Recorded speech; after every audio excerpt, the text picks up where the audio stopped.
নমস্কার বন্ধুরা, নতুন বছরে নবান্ন উৎসবের অনেক অনেক প্রীতি ও শুভেচ্ছা রইল সবার জন্য। আমাদের গ্রাম বাংলার প্রতিটা বাড়িতেই নবান্ন উৎসব পালন করা হয়ে থাকে। আমাদের বাড়িতেও হয়েছিল। তাই এই নবান্ন উৎসবের দিনে কি করেছিলাম, কিভাবে হয়েছিল তারই ভিডিও আপনাদের সাথে শেয়ার করলাম। এই দেখো বন্ধুরা, নবান্ন উৎসবের দিনে আমাদের রাধাকৃষ্ণের জন্য সুন্দর সুন্দর জামা কিনে এনেছিলাম। এই জামাগুলোই আজকের দিনে পরিয়ে দেব। জামার সাথে দেখুন সুন্দর দুটি আসনও নেওয়া হয়েছে।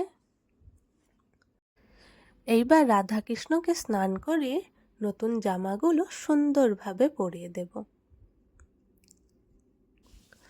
এই দেখো বন্ধুরা, জামা দুটো পরিয়ে দেওয়ার পর আমাদের রাধাকৃষ্ণকে কত সুন্দর লাগছে।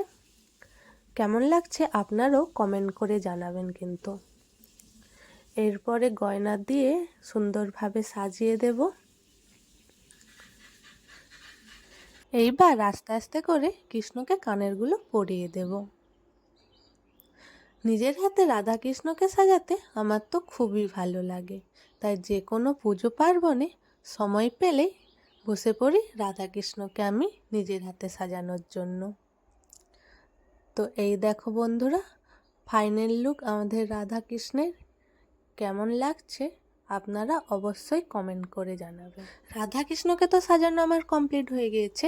এবার সাজিয়ে নেব পুজোর জন্য যে সমস্ত উপকরণগুলি লাগবে। আর নবান্ন উৎসবের দিনে মেন যে নতুন ধানের চাল, বিভিন্ন ধরনের নতুন ফল ঠাকুরকে নিবেদন করা হবে, সেগুলো একটি থালায় করে সুন্দরভাবে সাজিয়ে নেব। এই দেখুন একটি থালা নিয়ে নিয়েছি। এতে এবার বেশ কিছুটা নতুন ধানের চাল নিয়ে নেব।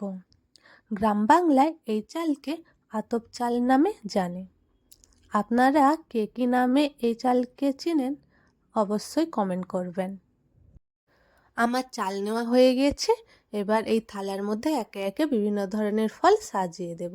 প্রথমে নিয়ে নিয়েছি শাখা আলু, একটি কমলা লেবু, তারপরে দিয়ে দেব একটি আপেল, দিয়ে দিচ্ছি একটি কলা, রাঙা আলু দিয়ে দিলাম, শসা, আর দিয়ে দিলাম দুটো কুল, এক টুকরো আদা দিয়ে দেব, একটি নারকেল কুচি, আর দিয়ে দেব দুটো গুড়ের বাতাসা, তিল বাতাসা, আর দিয়ে দিতে হবে একটি কাঁঠাল পাতায় করে আখের গুড়। তো এই দেখো বন্ধুরা, ঠাকুরকে নিবেদন করার জন্য থালা সাজানো হয়ে গিয়েছে। দেখতে কতটা সুন্দর লাগছে। এই নিয়ম আপনাদের কাদের কাদের রয়েছে আমাকে অবশ্যই জানাবেন।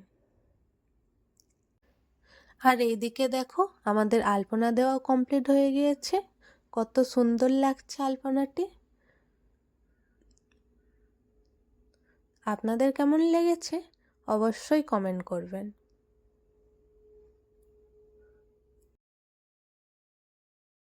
ঠাকুরের জন্য সমস্ত কিছু জোগাড় করে নেওয়ার পর রাধাকৃষ্ণকে মা নিজের হাতে সুন্দর করে পূজা করেছেন। দেখুন কত সুন্দর লাগছেন আমাদের রাধাকৃষ্ণকে। আমাদের এই রাধাকৃষ্ণকে মা প্রতিদিন নিজের হাতেই সুন্দর করে পূজা করেন। রাধাকৃষ্ণের পুজোর পর পুজো করে নিয়েছিলাম লক্ষ্মী মায়ের। লক্ষ্মী মাকে আমাদের ঠাকুরমশাই দিয়ে পুজো করে নেওয়া হয়, তাই লক্ষ্মী মাকেও পুজো করে নেওয়া হলো। পুজো পাঠের কাজ হয়ে যাওয়ার পর বিকেলে বসে গিয়েছিলাম পিঠে পুলি বানানোর জন্য। এই দেখো জোর কদমেই চলছে আমাদের পিঠে পুলি বানানো। সবার সাথে বসে এই পিঠে পুলি বানানোর আনন্দটাই আলাদা। কি ঠিক বললাম তো? আপনারাও কে কে এইভাবে পিঠে বানান আমাকে কমেন্ট করবেন। আমার তো সারাদিনটা এইভাবেই কেটেছে। তো আপনাদের কেমন কেটেছে আমাকে অবশ্যই জানাবেন। আজকের ভিডিও এই পর্যন্ত। Tata, bye bye.